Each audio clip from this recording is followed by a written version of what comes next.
Hol volt, hol nem volt, de igaz volt. Élt valahol a távoli napkeleten egy csodálatos madár. Fényesebb volt, mint a nap, ragyogóbb a szivárványnál, szebb, mint a legszebb drágakő, mert az ember örök vágyából született. Apja a szabadság volt, anyja a boldogság. Amerre a tűzmadár szállt, felszakadoztak az álomnehéz felhők, kisütött a nap, szivárvány tündökölt az égen, a szenvedők kínja megenyhült, az elnyomottak kiegyenesítették gerincüket, a megfáradtak új erőre kaptak, a nincstelenek keze ökölbe szorult. Szállt a madár, szállt, napkeletről napnyugatra, és az emberek hite megerősödött, ereje megsokszorozódott. De eljött az este, és a tűzmadár szárnya elfáradt. Feje a mellére bukott, szivárvány tollai megfakultak.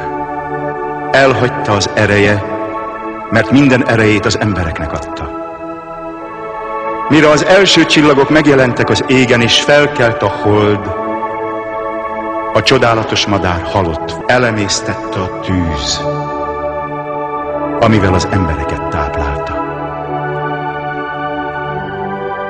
De alig, hogy a nap első sugarai elűzték a sötétséget, a tűzmadár újra élett, és csodák csodája még ragyogóbb volt, még szebb, még gyönyörűbb, és az emberek egyre jobban várták.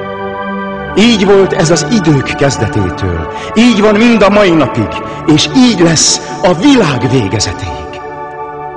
A tűzmadárnak minden nap el kell pusztulnia, hogy másnapra újra megszülethessen.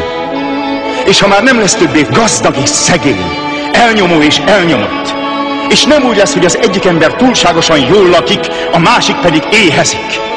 Ha majd a bőség kosarából mindenki egyaránt vehet, ha majd a jognak asztalánál mind egyaránt foglal helyet, ha majd a szellem napvilága ragyog minden ház ablakán, akkor, és csak is akkor lesz majd a földön emberhez méltó élet, szabadság, boldogság, béke.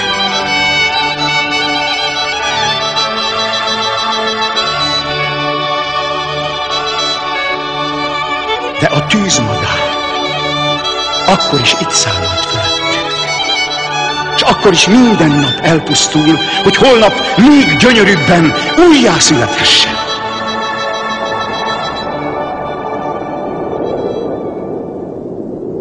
Áldassék a neved.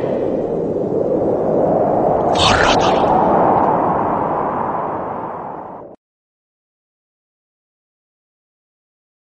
Évek suhannak, századok szállnak. Tova tűnt tegnap üzen a mának. Előttünk jártak, rég célhoz értek, hitvalló ősök emléke ébred.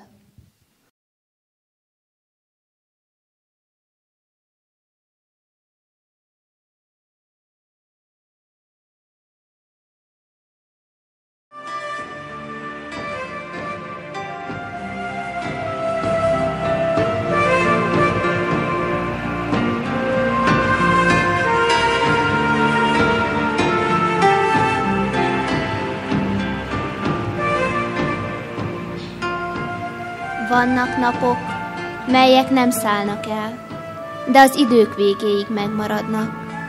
Mint csillagok, ragyognak boldogan, s fényt szórnak minden születő tavasznak. Valamikor szép, tüzes napok voltak, most enyhe és derűs fénnyel ragyognak. Ilyen nap volt az, melynek fordulója ibolyáit ma a szívünkbe szórja. Ó, akkor, egykor, ifjú Jókai és lángoló Petőfi szaga zengett, kokárda lengett és zászló lobogott. A költő kérdett, s felelt a nemzet. Ma nem törd el bilincset, s börtönajtót lelkes tömeg, de munkadal a harsok. Szépség, igazság lassan megy előre. Egy szebb, igazabb, boldogabb jövőbe. De azért lelkünk búsan visszanéz, s emlékezve mámoros lesz tőled. Tűnt március nagy napja, szép tavasz, mely fölráztad a szunnyadó erőket, mely új tavaszok napját égre hoztad, mely új remények ibolyáját fontad. Ó, nagy nap, szép nap, légy örökké áldott, hozz mindig új fényt, új dalt, új virágot.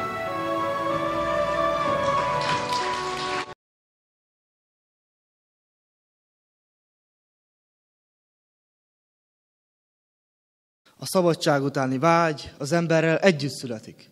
Minden nemzet polgára akkor boldog igazán, ha szabad és független. A magyar nép egész történelme során küzd a szabadságáért és függetlenségéért.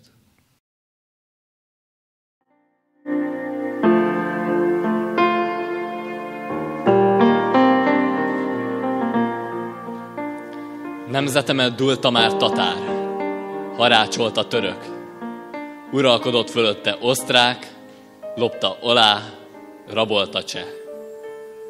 Minden szomszédja irigyelte mégis, mert keserű sorsa istenfélő nemzetté kovácsolta. Becsület, tisztesség, ember szeretett példaképe volt, egy CD Európa közepén.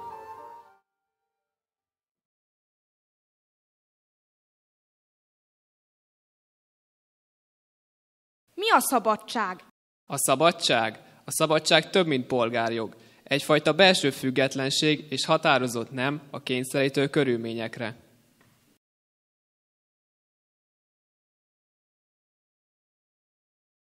Nem csoda, ha minden nemzet álma a szabadság, önállóság és függetlenség.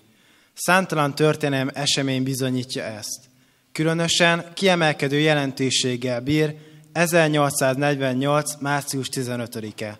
Fontos volt, mert ez a dátum a magyar szívekben mindig magában hordoz egy sajátos szimbolikus jelentéstartalmat. A szabadság, a fejlődés, a modernizáció és a nemzeti tudat érzését.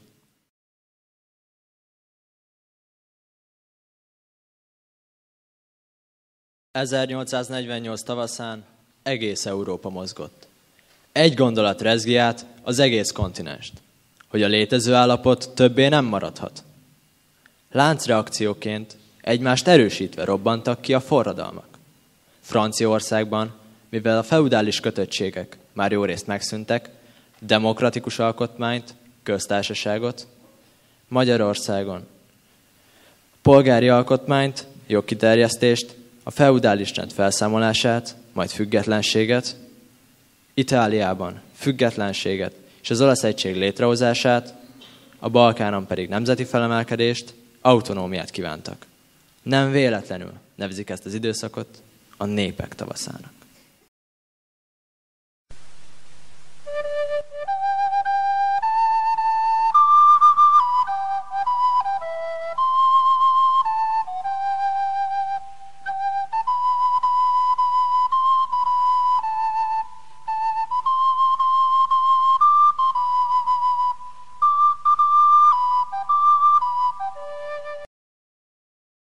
Az 1848. február 22-24. párizsi forradalom megdöntötte a monarchiát.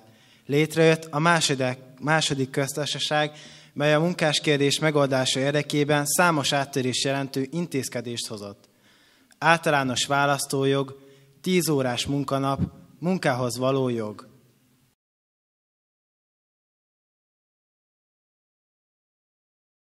Magyarországon a maradiak lassú, udvarhű politikáját fiatal, lelkes ifjak kérdőjelezték meg, változást, fejlődést követelve. Előbb Széchenyi István, majd Kossuth Lajos köré gyűrtek a reformpártiak, akik Magyarország fejlődését követelték. Pozsonyban a haladó nemesség, Széchenyi és Wesselényi követői egy új Magyarországról álmodtak. Magyar nyelvet, önkéntes örökváltságot, hitelt, ipart, polgárságot, békés építkezést akartak.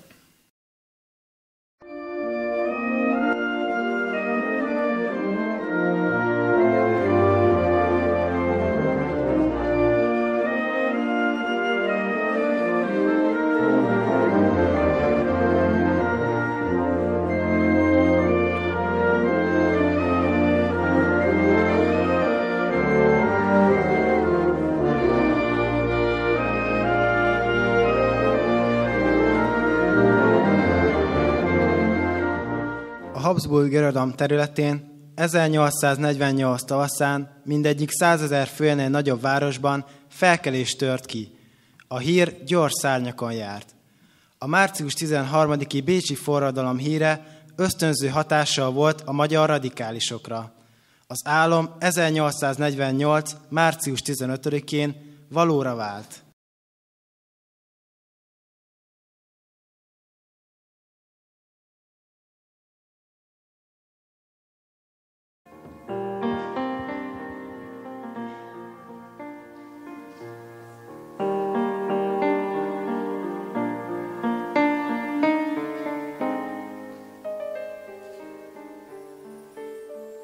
Magyar vagyok.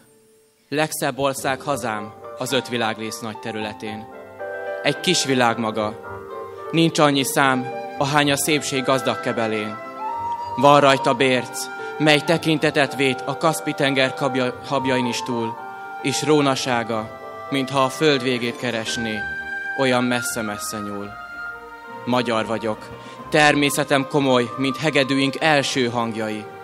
Ajkamra felröppen a mosoly, de nevetésem ritkán hallani. Ha az öröm legjobban festi képem, magas kedvemben sírva fakadok, de arcom víg a bánat idejében, mert nem akarom, hogy sajnáljatok. Magyar vagyok, büszkén tekintek át a múltnak tengerén, ahol szemem egekben nyúló kősziklákat lát. Nagy tetteidet, bajnok nemzetem. Európa színpadán mi is játszottunk, s miénk nem volt a legkisebb szerep. Úgy rettegé a föld kirántott kardunk, mint a villámot éjjel a gyerek. Magyar vagyok. Mi mostan a magyar? Hold dicsőség halvány kísértete, föl-föl tűnik, s lebúvik nagyhamar, ha vert az óra, odva mélybe. Hogy hallgatunk? A második szomszédig alig, hogy küldjük életünk neszét, és testvérig, kik reán készítik a gyász s gyalázat fekete mezét. Magyar vagyok, s arcom szégyenben ég. Szégyelnem kell, hogy magyar vagyok. S itt mi nálunk nem is hajnalik még, holott máshol már a nap úgy ragyog. De semmi kincsért s hírért a világon el nem hagynám én szülőföldemet, mert szeretem, hőn szeretem, imádom gyalázatában is nemzetemet.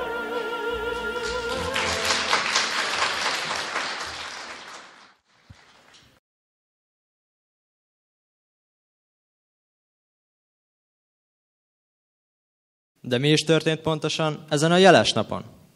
1848. március 15-én Pest-Buda a politikai élet központjává vált. Itt tömörült a nemesi és polgári értelmiség elitje, azok a költők, írók, publicisták, színészek, festők, akik munkásságukkal néha a hivatásos politikusoknál is nagyobb hatással szolgálták a polgári átalakulás eseményeit. Itt volt az egyetem több száz hallgatójával, akiknek egy radikális csoportja a Pilvax kávéházban tartotta összejöveteleit.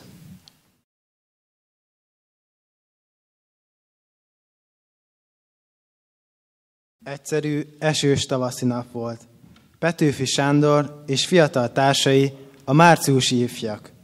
Petőfi, Jókai, Irinyi, Vasvári március 15-én nagy tetteket hajtottak végre.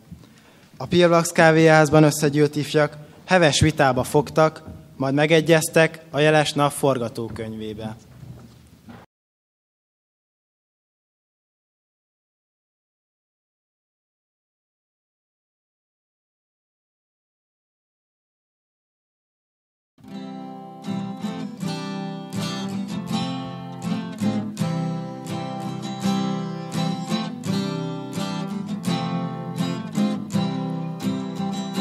Talpra magyar, híja haza, itt az idő, most vagy soha.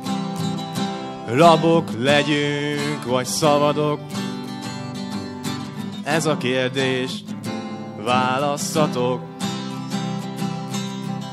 Rabok voltunk mostanáig, kárhozottak, ősapáink, kik szabadon éltek, haltak. Szolgaföldben nem nyughatnak. A magyarok Istenére esküszünk, esküszünk, rabok tovább nem leszünk. A magyarok Istenére esküszünk, esküszünk, rabok tovább nem leszünk. Sehonnan él bitang ember, ki most, ha kell, halni nem mer. Kinek drágább rongy élete, mint a haza becsülete. Fényesebb a láncnál a kard, jobban ékesíti a kard, és mi mégis láncot hordunk, ide veled régi kardunk. A magyarok Istenére esküszünk, esküszünk, rabok tovább nem leszünk. A magyarok Istenére esküszünk, esküszünk, rabok tovább nem leszünk. A magyar név megint szép lesz, méltó régi nagy híréhez, amit rákentek a századok, lemossuk a gyalázatot. A magyarok Istenére esküszünk, esküszünk, rabok tovább nem leszünk. A magyarok Istenére esküszünk, esküszünk, rabok tovább nem leszünk. Hol sírjaink domborulnak, unokáink leborulnak, és áldó imádság mellett mondják el szent neveinket. A magyarok Istenére esküszünk, esküszünk, rabok tovább nem leszünk. A magyarok Istenére esküszünk, esküszünk, rabok tovább nem leszünk.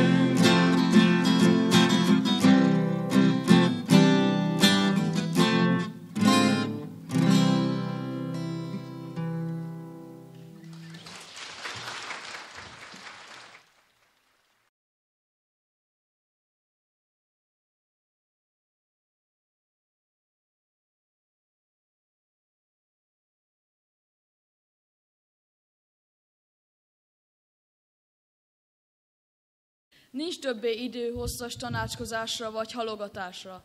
Az eszmék megéltek, az élet szüksége követeli azokat. Magyarország pillanatai drágák. A nemzet nem elégszik meg többé egyes engedményekkel. Sok időn át aludtunk és sínlődtünk a nyomor, a mellőztetés, a nélkülözés és szűkölködés folytó posványában. Áldozata valánk, gyűlölt, idegen önkénkormányon érdekének. Testvéreim, a pillanat, melyet élünk, komolyabb teendőkre szólít fel bennünket. Európa minden népe halad és boldogul. Haladnunk, boldogulnunk kell, nekünk is. Legyen béke, szabadság és egyetértés. Követeljük jogainkat, melyet tőlünk eddig elvontak, és kívánjuk, hogy legyenek azok közösek mindenkivel.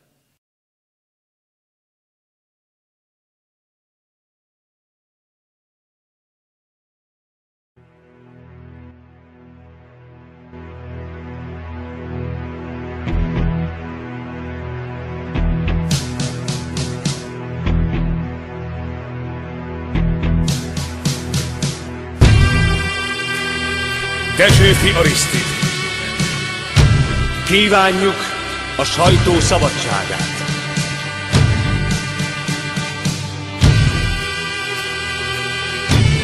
Kis Ernő. Felelős minisztériumot Budán és Pesten. Lázár Vilmos. Évenkénti országgyűlést Pesten. Schweider József. Törvény előtti egyenlőséget polgári és vallási tekintetben. Böltenberg Ernő. Nemzeti őrsereg. Török Ignác. Közös teherviselést. Lachner György. Úrbéri viszonyok megszüntetése. Krézics Károly. Esküdtszék képviselet egyenlőség alapján. Nagy Sándor József. Nemzeti Bank. Gróf Leiningen-Westenburg Károly. A katonaság esküdjék meg az alkotmányra. Magyar katonáinkat ne vigyék külföldre, földieket vigyék el tőlük. Aulich Lajos. A politikai státuszfoglyok szabadon bocsátassanak. Damjanics János. Unió Erdéllyel. gróf Vécsei Károly. Egyenlőség, szabadság, testvériség.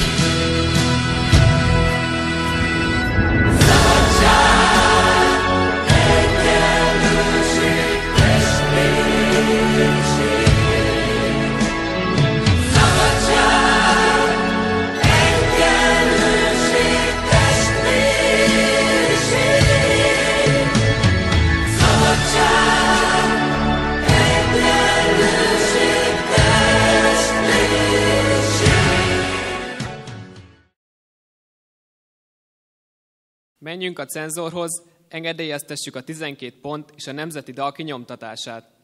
Cenzorhoz nem megyünk. Irány a Landerel nyomda. Nem elég, most föl Budára, ott egy író fogva van, mert nemzetének javára célzott munkáiban. Szabadítsuk ki Táncsics Mihályt.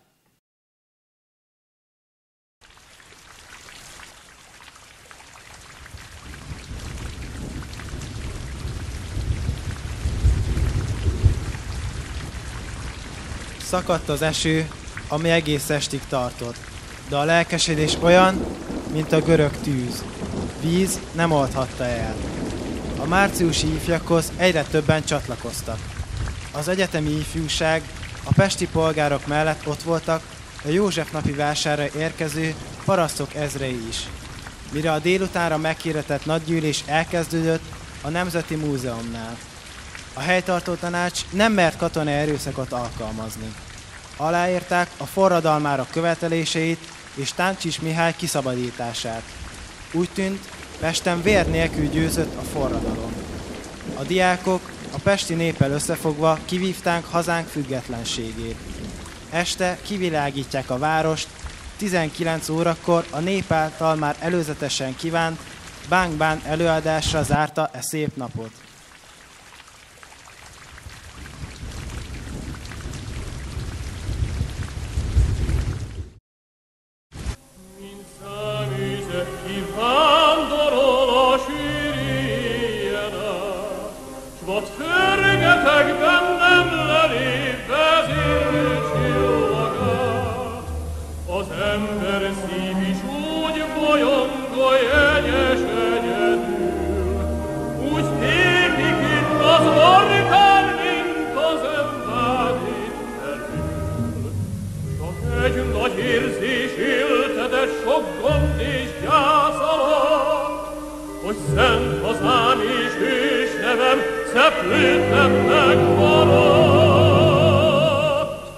Most mind a kettő orvosra vár, végén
szabadság, hadd nézzünk szemedbe, oly sokáig vártunk rád epedve. Annyi éjjen által, mint kísértet, bolygott lelkünk a világban érted. Kerestünk mi égen, földön téged, egyetlen egy igaz istenséget, te vagy örök, a többi, mint bálvány, mely leroskad egy ideig állván. S mégis számkivetve voltál, mint a gyilkos Káin bújdokoltál, szent nevedet bitóra szögezték, érkezésedet hóhérok lesték. Megszűnt végre hosszú bújdosásod, sírba esett, ki neked sírt ásott. Bevezettük, s uralkodás véget, elfoglaltad a királyi széket. Te vagy, ami törvényes királyunk, trónusodnál ünnepelve állunk. Körülötted millióm s millióm fákja, meggyújt szíveink lobogó lángja. Ó, tekints ránk, fönséges szabadság, vess ránk egy éltető pillantást, hogy erőnk, mely fogy örömláztól, szaporodjék szemed sugarától. De szabadság, miért halvány az orcád? Szenvedéseid emlékezállt hozzád? Vagy nem tettünk még eleget érted? Koronádat a jövőtől félted? Ne félj semmit, megvédünk. Csak egy szót, csak emeld föl, csak mozdítsd meg zászlód, s lesz sereged 1000 és 1000-nyi, kész meghalni, vagy diadalt nyerni. S ha elesnénk egy szálig mindnyájan, följövünk a sírból éjféltájban, s győztes ellenségednek megint kell küzdeni, kísértő lelkeinkkel.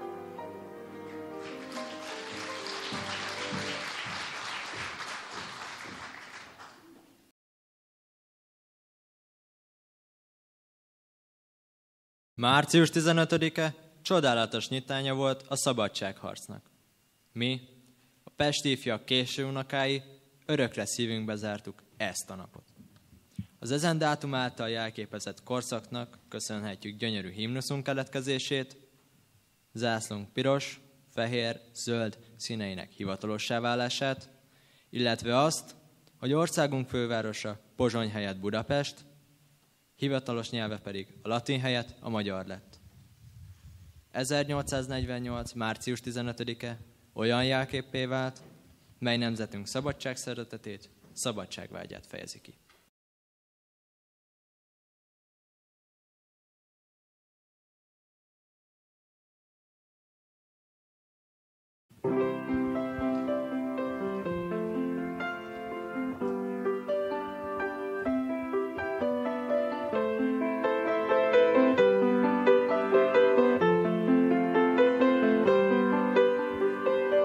Miért kérdezed, hogy mit tegyen, aki későn jött közénk, de sajnos már lélektelen? Miért kérdezed, hogy merre jár, aki elvakultan indult el, s most új csodára vár? Miért kérdezed, mi vár még rád? Tudod, hinni kell, hogy van remény, bár nincsenek csodák. Miért kérdezed, mi lesz a tét? A költő így felelne rá, ha köztünk élne még. Szabadság, szerelem, e kettő kell nekem. Van-e más, amiben hiszel, ha már nem marad semmi sem? Szabadság, szerelem, e kettő kell nekem. Visz az út valami felé, ami nem volt még talán sosem.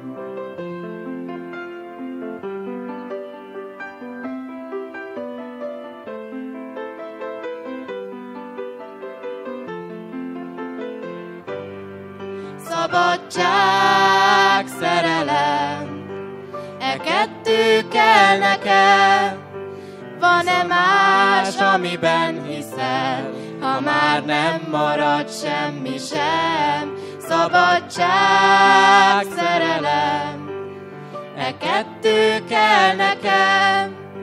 Visz az út valami felé, ami nem volt még sosem. Szabadság, szerelem, e kettő kell nekem. Van-e más, amiben hiszel, ha már nem marad semmi sem? Szabadság, szerelem, e kettő kell nekem. Visz az út valami felé, ami nem volt még sosem. Nincs új világ, a régi él tovább, de hinni kell, hogy van remény. Bár nincsenek csodák.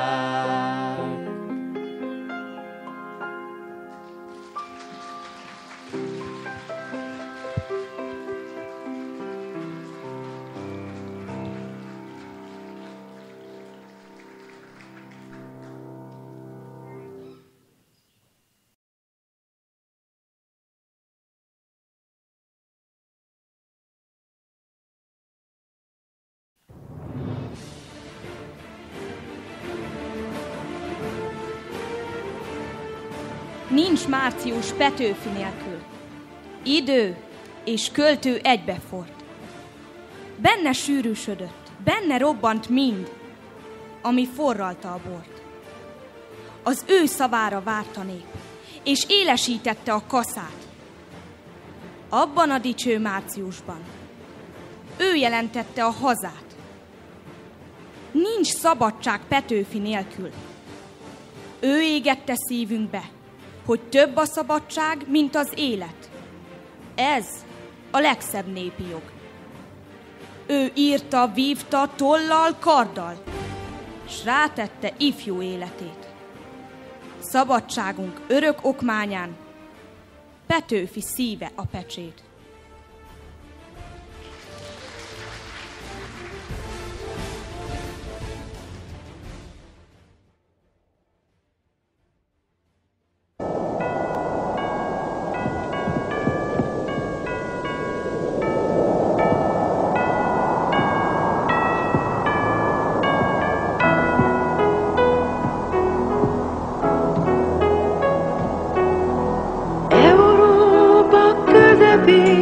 Élt valahol egy nép, hol felszállva a határ, hol végtelen az él. Nem kívánt más, csak saját hazát, hol övé a dal, a szó, hol aranyból, sárból születik majd, tudós és álmodó. Európa közepén nincs többé haza, kerékbe törte vágyaink, gyilkosok hada. Gyűrű fogta szegény magyart, folyt, csak folyt a vér. Vértanokról szól a dal, tán nincsen más remény. Csak a költő, ha visszatér, a költő, ha visszatér. Míg a földön ember él, a költő visszatér. Hol ember él, hol ember fél, a költő visszatér. Hol magyar él, hol magyar fél, Petőfi visszatér. Csak a költő, ha visszatér, a költő, ha visszatér.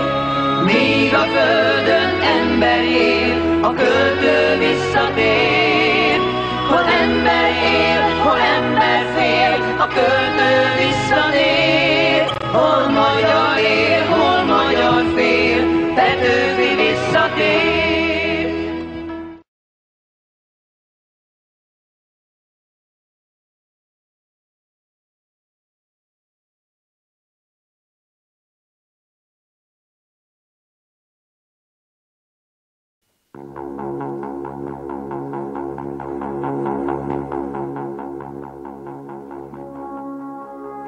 mindenségből hiányzik egy csillag. A mindenségből hiányzik valami. A világból hiányzik a mi világunk. A világból hiányzik valami. Az égboltról hiányzik egy sugár. Fölőlünk hiányzik valami.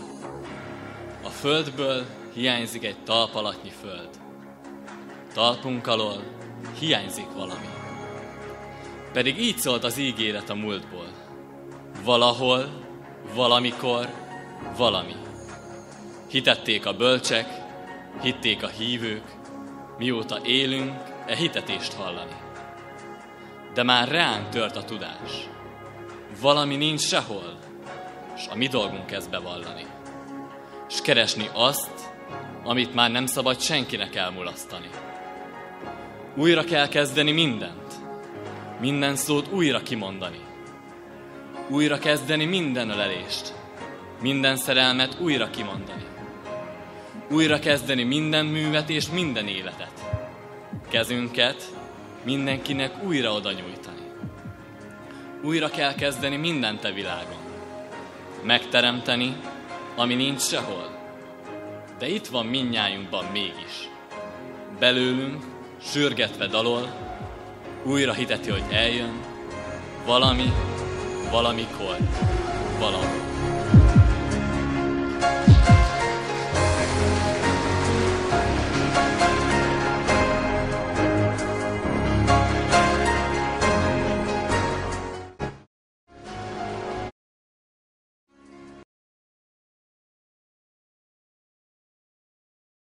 Mi a szabadság?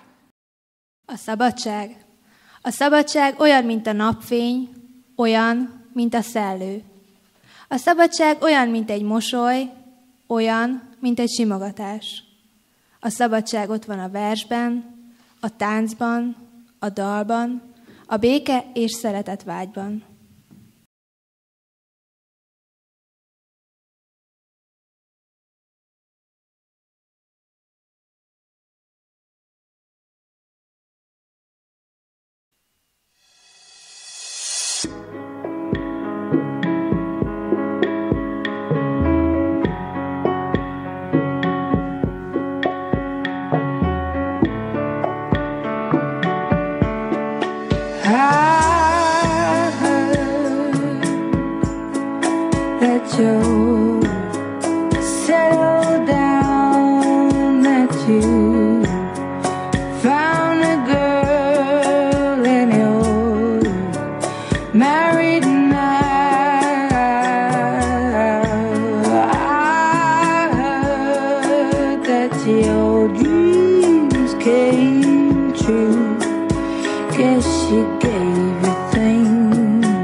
Never mind.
Ma szikra tűz csak egy külön szívébe, holnapra már nagy testvérérzelem, mely a viharba is lobogva, égve uralkodik büszkén százezreken.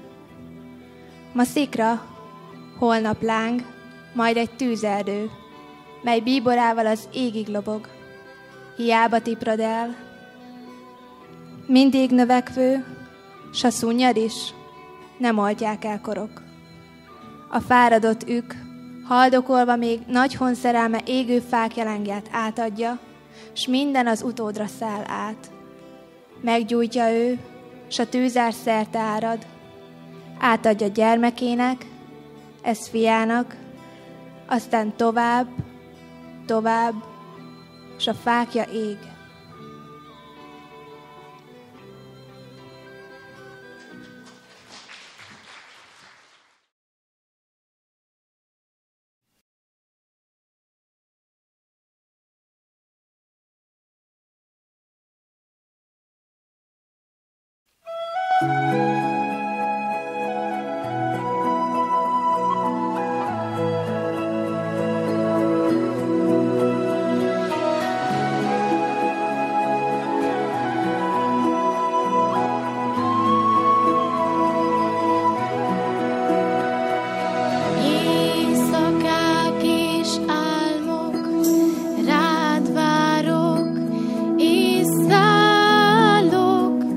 Újra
Oh